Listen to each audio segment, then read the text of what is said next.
Halo sahabat bisa pintar. Apa itu perkahan hidrolik, atau fracking? Sejak revolusi industri, konsumsi energi telah meningkat tanpa henti. Mayoritas konsumsi energi disediakan oleh bahan bakar fosil seperti batu bara atau gas. Baru-baru ini banyak sekali pembahasan tentang metode ekstraksi gas yang kontroversial. Perkahan hidrolik, atau fracking secara singkat. Fracking adalah ekstraksi gas alam dari lapisan bumi yang dalam. Dalam cara ini, batuan berpori direka dengan air, pasir dan bahan kimia untuk melepaskan gas alam yang terperangkap. Teknik fracking telah diketahui sejak tahun 1940-an.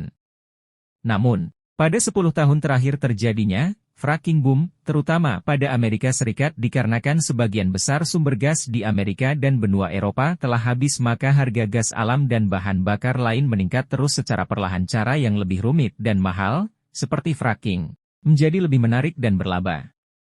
Sementara, fracking telah digunakan lebih dari 1 juta kali di AS sendiri. Lebih dari 60% semua sumur gas dan minyak dibor dengan menggunakan fracking sekarang. Mari lihat bagaimana fracking bekerja. Pertama, terowongan dibor beberapa ratus meter ke dalam bumi. Dari sana, sebuah lubang horizontal dibor ke lapisan batuan yang mengandung gas. Berikutnya cairan fracking dipompa ke dalam tanah dengan pompa performa tinggi. Rata-rata, cairannya mengandung 8 juta liter air yang setara dengan konsumsi harian oleh 65.000 orang, ditambah beberapa juta ton pasir, sekitar 200.000 liter bahan kimia. Campuran tersebut menembus lapisan batuan dan menghasilkan retakan kecil yang banyak. Pasir mencegah retakan dari menutup lagi. Bahan kimia melakukan berbagai tugas.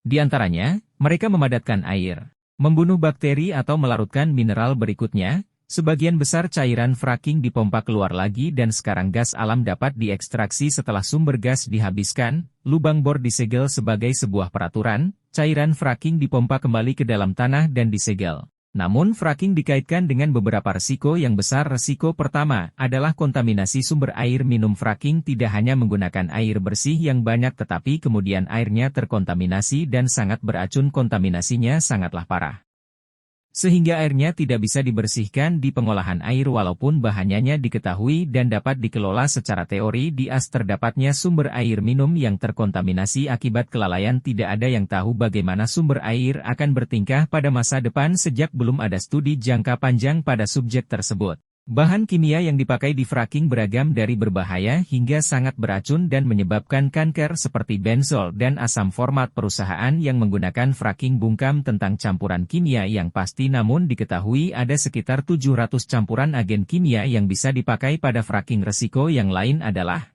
lepasnya gas rumah kaca. Gas alam yang diekstraksi oleh fracking sebagian besar tersusun atas metana, sebuah gas rumah kaca yang 25 kali lebih kuat daripada karbon dioksida.